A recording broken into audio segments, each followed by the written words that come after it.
मैं आज पहुंचा झुंझुनू जिला के नवलगढ़ क्षेत्र के बलवंतपुरा गांव में। तो परिजना को यो कहना है कि बी की मौत को नहीं बल्कि बी के पीछे कोई हादसों करियो गयो है। ये मृतक का घर है। बांका पिताजी जो कि बीएसएफ में है। अभी जो पाकिस्तान और भारत की लड़ाई हो रही है बट ऑन ड्यूटी पर है।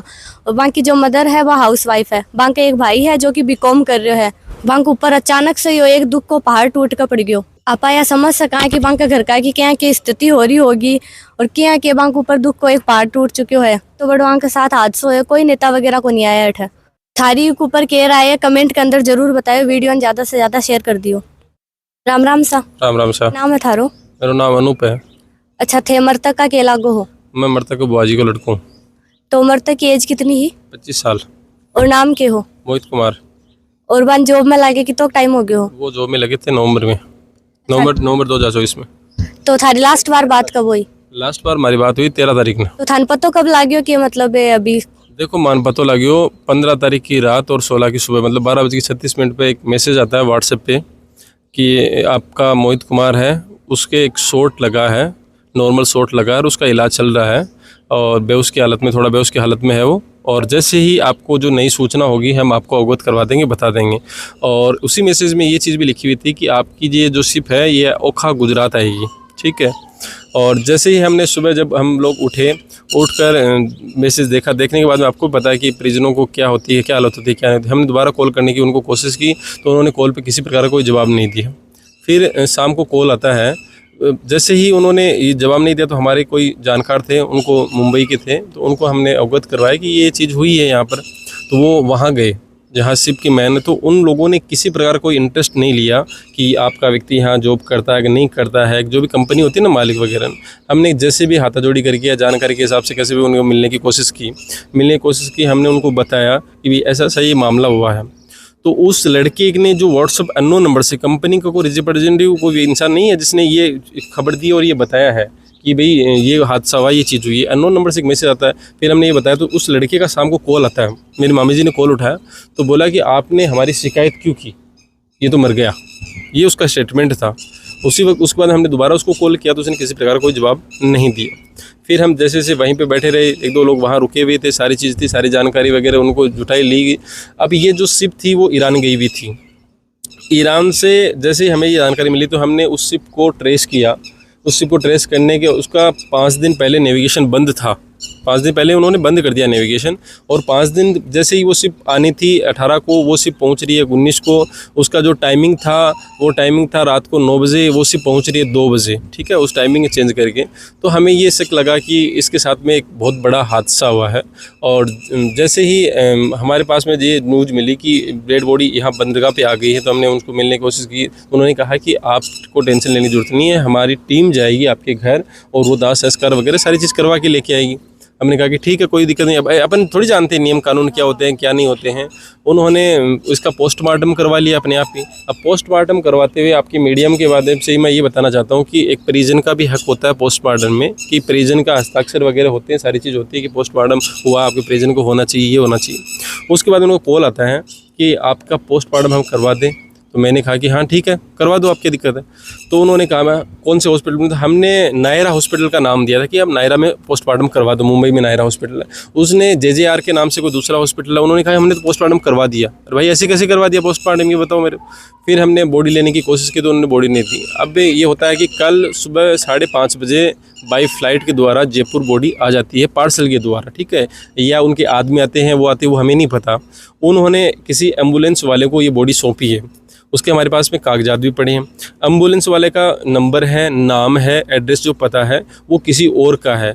जो बंदा एम्बुलेंस यहाँ नवलगढ़ लेके आया है वो बंदा कोई और है, ठीक है। हमने पूछा कि तू क्यों लेके आया, बोले कि हमें तो एम्बुलेंस उसने दे दी, बॉडी उसने दे दी और वो बॉडी दे के मैं तो ले आया, इसमें क्या दिक्कत है। तो हमने उस पर भी कार्रवाई करने की कोशिश की। फिर नवलगढ़ प्रशासन से भी हमने बातचीत करने की कोशिश की तो नवलगढ़ प्रशासन को सेटिस्फाई जवाब नहीं दिया। उन्होंने कहा कि चलो ठीक है, हम आपकी हेल्प करेंगे, ना किसी प्रकार को हेल्प की। दोबारा पोस्टमार्टम की हमने अनुमति मांगी। भाई एक बात बताओ कि उन्होंने पोस्टमार्टम कर दिया तो हमें थोड़ी पता है इसकी बॉडी में क्या है क्या नहीं। हम तो ये तो जानना चाहते हैं कि ऑर्गन वगैरह है, कुछ है या नहीं है, लेकिन उन्होंने किसी प्रकार का कोई भी जवाब नहीं दिया। लास्ट में हमने एक सुझाव के द्वारा, मतलब जो बड़े लोग हैं उनके सुझाव के द्वारा बॉडी को ले आए, दफना दिया। लेकिन अब हमारी आपकी मीडियम के माध्यम से यही मांग है कि इसके ऊपर सख्त से सख्त कार्रवाई हुई। पहले की जो कार्रवाई होनी चाहिए वो कंपनी के ऊपर कार्रवाई होनी चाहिए, दूसरी कंपनी के जहाज में जो काम करने वाले 17 व्यक्ति और इनके साथ में उनके ऊपर कार्रवाई होनी चाहिए। और इनके साथ में एक मतलब हादसा हुआ है, बहुत बड़ा हादसा हुआ है, इसकी मृत्यु की गई है। करंट का एक जैसे उनकी पोस्टमार्टम जो रिपोर्ट आती है उसमें ये बताया गया कि करंट लगा, तो करंट का हमें लगा नहीं। यहाँ पर जैसे डेड बॉडी को हमने खोली थी, देखी थी, तो उसमें कहीं ऐसा लगा हुआ नहीं। देखो करंट लगता तो बॉडी तो अलग होती है, कहीं ना कोई नहीं हिस्सा होता है, लेकिन हमें ऐसा कुछ नहीं लगा। और ये मैं आपको माध्यम से बहुत सारे जो लोग भी देख रहे हैं उनको भी मैं ये बताना चाहता हूँ कि आप अपने छोटे प्रलोभन के लालच में आकर, जैसे देखो जॉब करनी पड़ती है, मैं भी जॉब करता हूँ, सब लोग जॉब करते हैं, लेकिन बिना जानकारी पूरी लिए बिना ये जो दलाल बैठे हैं, जो एजेंट बैठे हैं, इनके चक्कर में ना आए। क्योंकि हमने हमारा भाई खोया है, तो मैं नहीं चाहता कि किसी दूसरे का कोई का भाई खोए। सिर्फ एक मतलब नम आंखों से मैं आपको ये बोलना चाहता हूँ कि बहुत बड़ा गेम चल रहा है, ये पूरे भारत में नहीं, आसपास के देशों में भी चल रहा है। अपन क्या करते हैं कि चलो कमाना सबको, अपने को अगर इतने बड़े हो गए तो कमाना, बेरोजगार तो कोई रहना नहीं चाहता, लेकिन ये पहले जानकारी पूरी लो। ये हमारी कमी थी, हमने जानकारी नहीं ली और इसके लिए आज भुगत भोगी हैं, ठीक है। लेकिन आगे से मैं सभी लोगों को ये बताना चाहता हूँ कि जानकारी लो और जानकारी लेकर ये पता करो कि वो कंपनी में क्या है, कौन फ्रॉड है, क्या नहीं है। एक भेड़ बकरी की तरह व्यापार हो रहा है, ठीक है। आपके पास में 20 आदमी भेज दिए, 50 आदमी भेज दिए, उनको आप रख लो, ये काम आपको करवाना, ये काम करवाना। मर जाता तो उसके लिए कोई कंपनी का इंसान नहीं आया। कंपनी का इंसान तो आना चाहिए ना, बॉडी के साथ में कोई प्रकार का कोई इंसान नहीं है, कोई नहीं है। बॉडी को सौंप दी, चले सौंपी कहा, रख के चले गए वहाँ पर, ठीक है। फिर हम हमारी एक इज्जत के लिए हम लेके आए हैं, उसको दफनाया है, सारे काम किए, तो ये चीज़ है। मृतक मोहित कुमार का तो पिताजी है, वे क्या काम करा? मोहित के पिताजी जो हैं वो बीएसएफ में हैं, और मतलब ये अपने लिए, उनके पिताजी हैं जो देश के बॉर्डर के ऊपर रक्षा कर रहे थे, और जिस समय भारत और पाकिस्तान का युद्ध चल रहा था उस समय उनको पता ही नहीं इस चीज़ का क्या हो रहा है।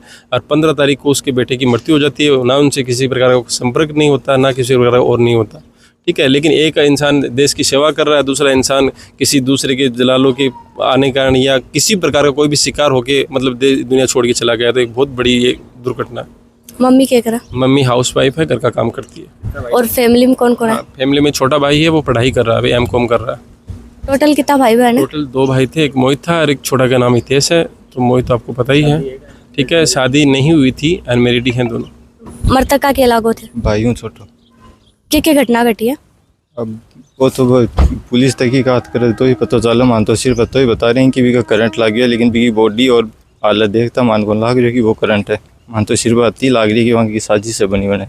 क्या साजिश हो सका? अब कुछ भी हो सके, कोई इंडिया पाकिस्तान की लड़ाई और भी मैटर में भी हो सके, या कुछ वहाँ की आपस की बात भी हो सके। आ तो भी सिपर जगह मौजूद है, वही बता सकें वहाँ।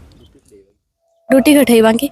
अभी भाई ईरान साइड में जाके आ रहा, बम्बई में ईरान जा रहा और वापस बम्बई आ रहा। अभी टाइम बीच में आस हो थान क्या सको क्या की हत्या हुई है? मैं तो अभी बॉडी देख रहा जी साहब, मान डिटेल दे रहे, कभी कुछ बोल रही, कभी कुछ बोल रही। वहाँ कोई एक ही स्टेटमेंट सही को नहीं आ रही हो, मैचिंग को नहीं हो रही, 20 आधार पर मान लाग रहे हो हो रहे। कोई जिम्मेवार आदमी स्टेटमेंट? मान कोई जिम्मेदार कंपनी की कोई भी स्टेटमेंट कुछ भी हमारी तरफ को नहीं आ रही हो। पूरा कोई विधायक वगैरह कोई आयो कि? ना अभी तक तो कोई को नहीं, हमारा गाँव का सरपंच आया बस, और कोई को नहीं है। अब अभी हो सके कि भी वो पोस्टमार्टम करियो तो वह अठे दोबारा कौन करवा दियो, अगला मना कर दियो कि मैं करा दियो, तो हो सके भी गांग भी काट लिया हुई। मैं तो अपील कर रही, पुलिस में भी गया, लेकिन वो कोई दोबारा पोस्टमार्टम कौन करियो तो हो सके वो कोई अंग भी काट लेंगे। मारे तो कुछ कहना चाहो? मैं तो आई कहना चाह रहे हैं कि अब न्याय दियो मानी बार कोई बॉडी में थे चेक कौन करो कि नवा दो करा चेक करे आकर कुछ नवाद वही तो कराई, पर ऊपर तो कुछ लाग रही होगा ना, पूरा शरीर कठाऊँ ले कि यहाँ तक पूरा शरीर चीरो गए हो, तो हो सके कुछ निकाल भी नहीं। मिलेंगे अगली कोई अपडेट का सागर, जब तक के लिए राम राम।